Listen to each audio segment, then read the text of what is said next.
Hello everyone! Welcome back to this game! Alright, so I have not quite left for the Evergloom Rainforest yet, but I just got a fire shroom from Orban for defeating the Zmei, the lava fall dragon, and gave that to Scar, which of course burned Scar, so I figure I'm just going to go ahead and rest in my tent so that Scar will be healed of his burn, and then I'll make my way out to the Evergloom Rainforest, when suddenly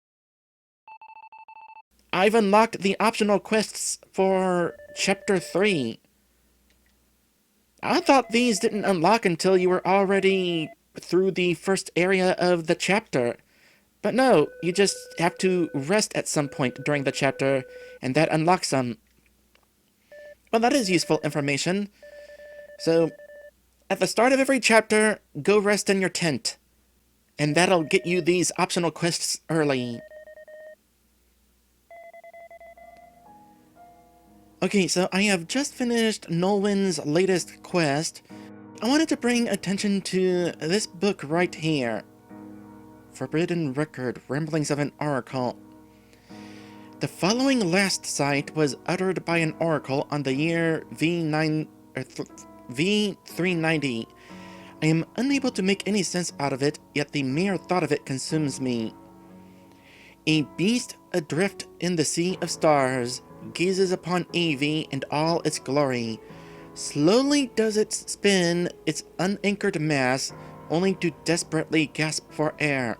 One last sight for it, one last sight for me, a whole new world beneath. I think this is possibly talking about the planet boss that you can fight right before becoming immortal.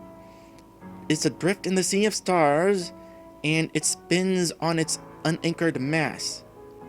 I don't know why it is desperately gasping for air, but I'm pretty sure that's what it is talking about.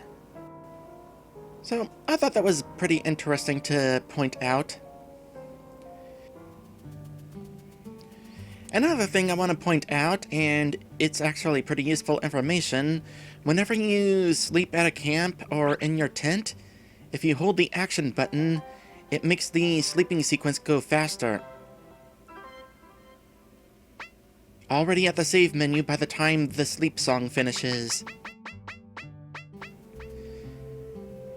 Now, in regards to other quests that have unlocked at this point in the game, for the most part there's nothing else of interest to mention. However, I do want to bring special attention to Gobithia's quest. Confiscated all our spiderwebs, gotta go on another quest to get some money. So we're going to get we're going to get pearls in a watery area, and at this point in the first run, I said, oh no, sounds like another dangerous adventure. Let's not do that. We're going to go right into it and hopefully get a better reward out of this. You read my mind. Meet me at our usual spot. Remember, it's right by the western exit. And I don't need to show all this again, though it is going to be a little bit more difficult since I'm doing it earlier this time. Oh, this is cute. Gobithia has her own idol animation. Huh. By the way, I find it interesting that Gobithia actually follows behind us in this quest. Einar, Frederick, and Starkus don't do that whenever they join. Alright, we got all the pearls that we need. We're going to go ahead and leave. And another quest, another success.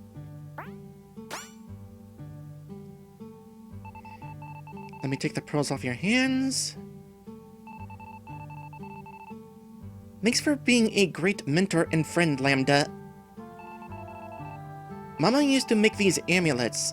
I want you to have one of them. Lucia's amulet. I did not get that the first time, because I showed hesitance at helping her.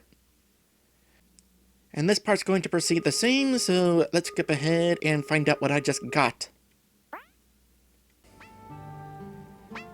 By the way, I don't know if I equipped this during the crab boss fight during my first run, but having the coral snorkel to resist drown, definitely helpful. Although that crab boss was really difficult considering, yeah, I was fighting it earlier than I did last time. Anyway, let's see here. Lucia's amulet. An amulet handcrafted by Gobithia's late mother. Grants immunity to poison. Okay, well, how is that different than Gobithia's amulet? Oh, Gobithia's amulet resists poison, while Lucia's amulet grants complete immunity. So yeah, that's actually kind of nice.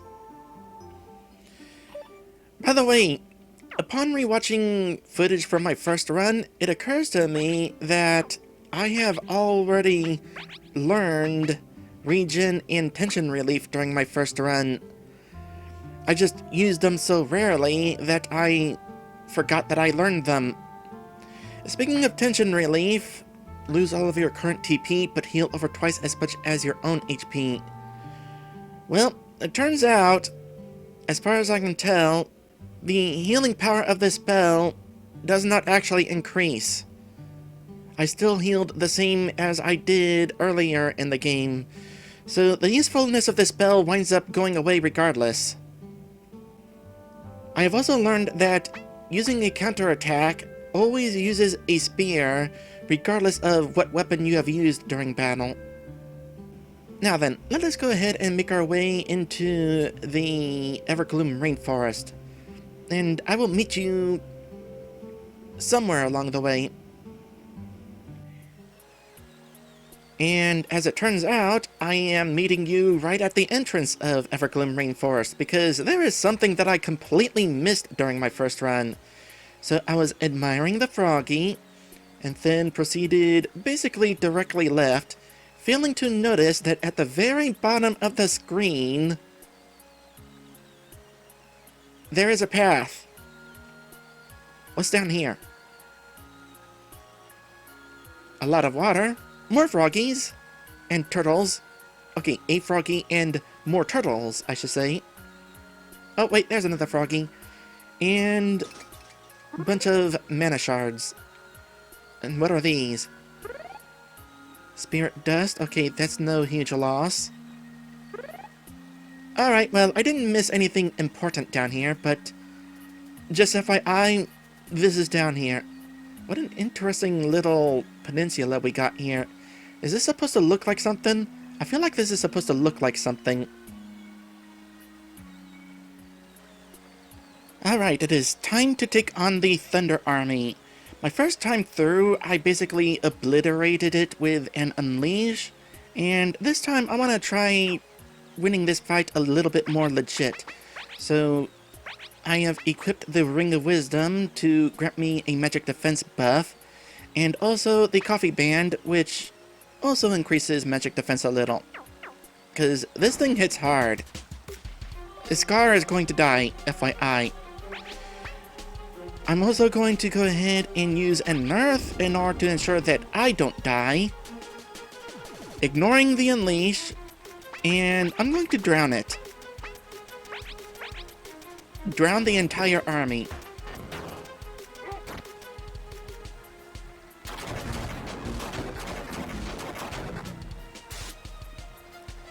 Yeah, that attack would have absolutely one-shot me if I didn't buff myself. I'm also going to use Xavier's Staff because that causes some good magical damage.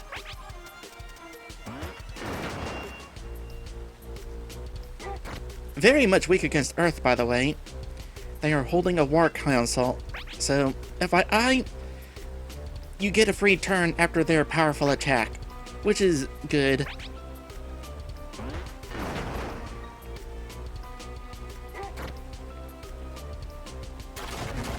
Oh hey, this car is actually going to live.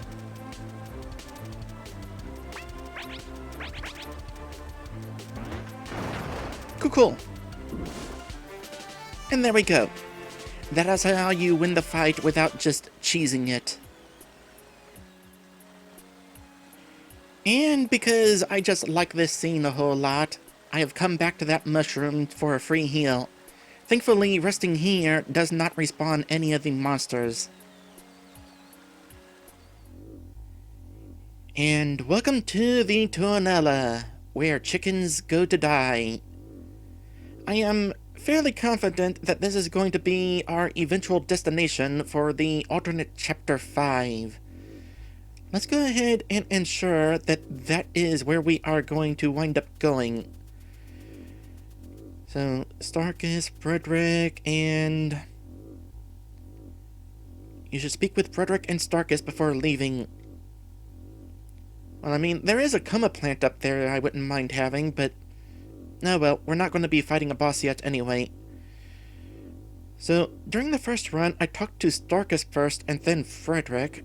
This time I'm going to talk to Frederick first. And he's going to tell us about his magnificent plan to build a new mana hill here. The problem with this vision is that there have been expeditions here, and nobody who went on these expeditions have survived. So my first run, I'm like, no, this is a terrible idea. However, for the sake of getting our way into alternate Chapter 5, I'm actually going to agree with this insane plan. Excellent. You have no idea how hopeful it makes me to hear you say that. We'll find a way, Lambda. You'll see. We'll save us all. Now, there are other decisions throughout the game that will influence which Chapter 5 we wind up getting, but that one is definitely one of the big ones.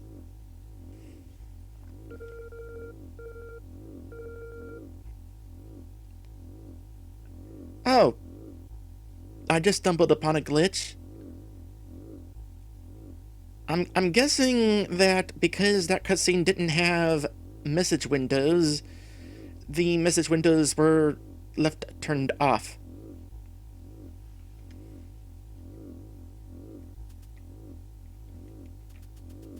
I wonder if that fixes it. That might have fixed it. Either that or it would have fixed itself.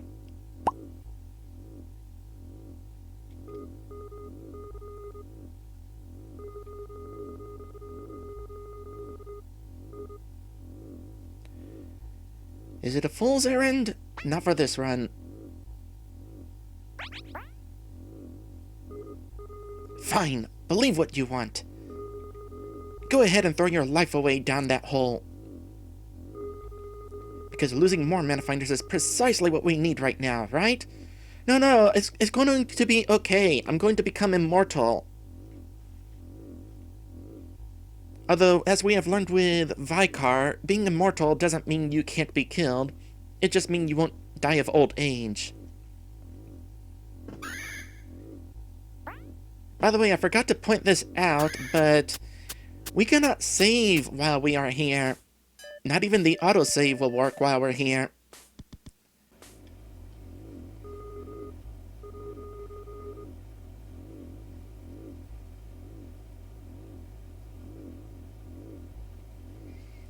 And indeed, once you have talked to both of them, that's whenever we are booted out of this place.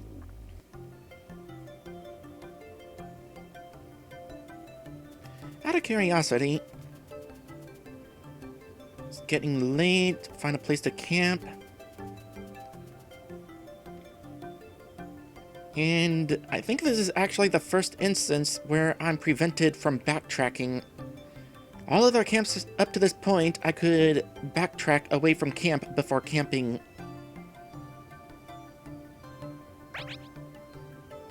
And I still have not the ability to save the game. Well, I guess I'll save after camping. There's probably some sort of, I don't know, something would probably mess up if I tried saving here at this point in the game. Like, maybe it would forget that it's sunset, or maybe a cutscene would re-trigger. I don't know.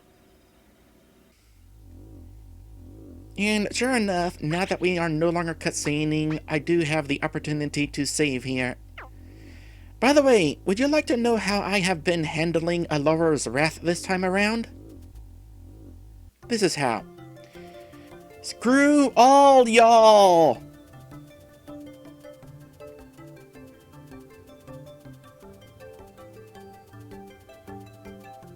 I'll come back for that. Nope, nope, nope. Leave me alone. Leave me alone. Please tell me the exit's up here. The exit's up here. Bye. And straight left from here. Frederick tells me to just go west, so I am just going west.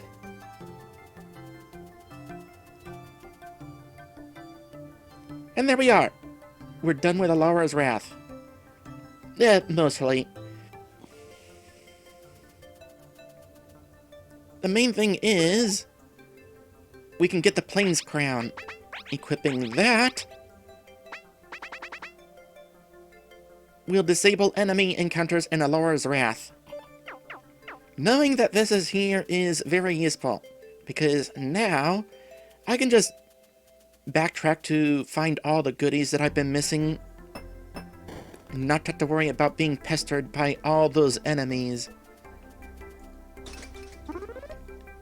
Granted, the fact that I can mine for ore faster than I could the first time around would make that process a little bit easier.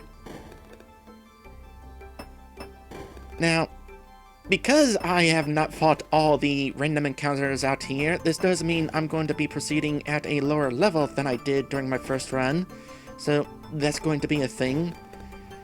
But my gosh, this place is going to be so much less annoying to explore and mine and hunt behind trees for hidden goodies. You never know.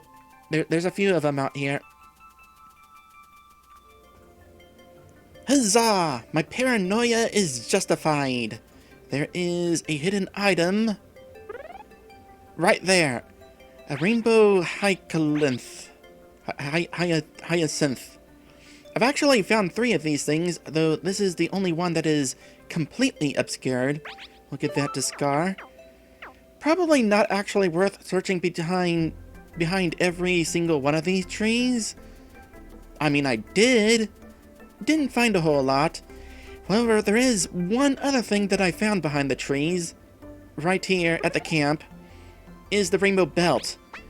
I didn't even find this during my first run, so good to find that now. Now, there is one thing out here that I need to be concerned about, and that would be the screaming death. So here is how I am going to handle this. Let's see here. I don't have a gainsing, but I do have a quicksing, which is basically going to be the same thing. So let's give you auto life, and can I... No. Yeah, this. So, no using this outside of battle. So, gonna have to rely on a little bit of luck here. Hope that you attack Scar first. In regards to other strategies, I already know Flash won't work. Even being blinded, its scream does not require being able to see what you're screaming at. So I'm going to try and light to cause some extra damage. As a reminder, by the way, there is a glitch in this game where if you run from battle, you lose your free turn to imbue the next battle. Although, that might have been fixed by now. The game developer knows about it at this point. I mentioned it to them about a month ago.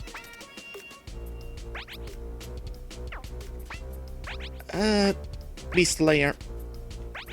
Go for Scar, please.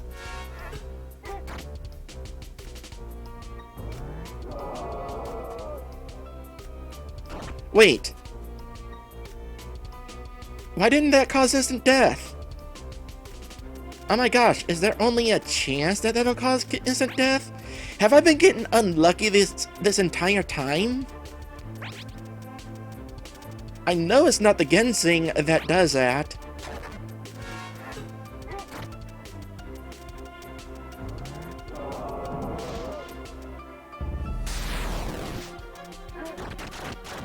Well, good job, Scar.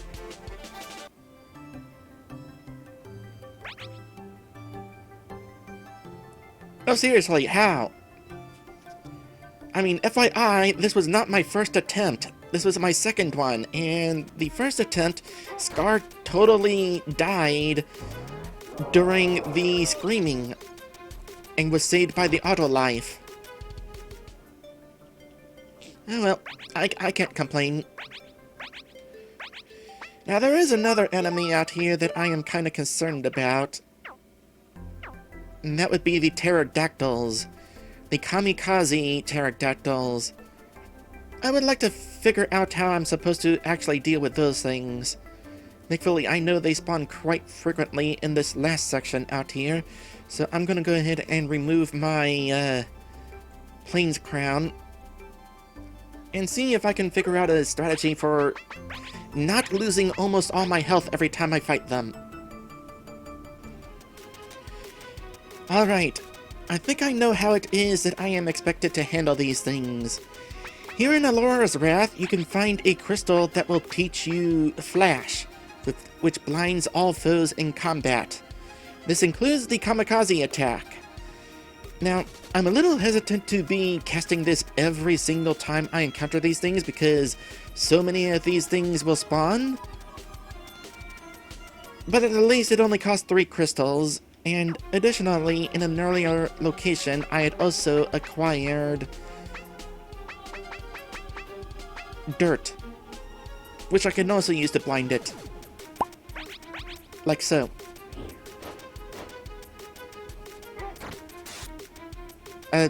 Scar, it was the pterodactyl that was supposed to be blinded, not you. Now, don't blind it on the first turn. We need to damage it a little bit so that it'll more likely do its kamikaze attack once its health gets low enough.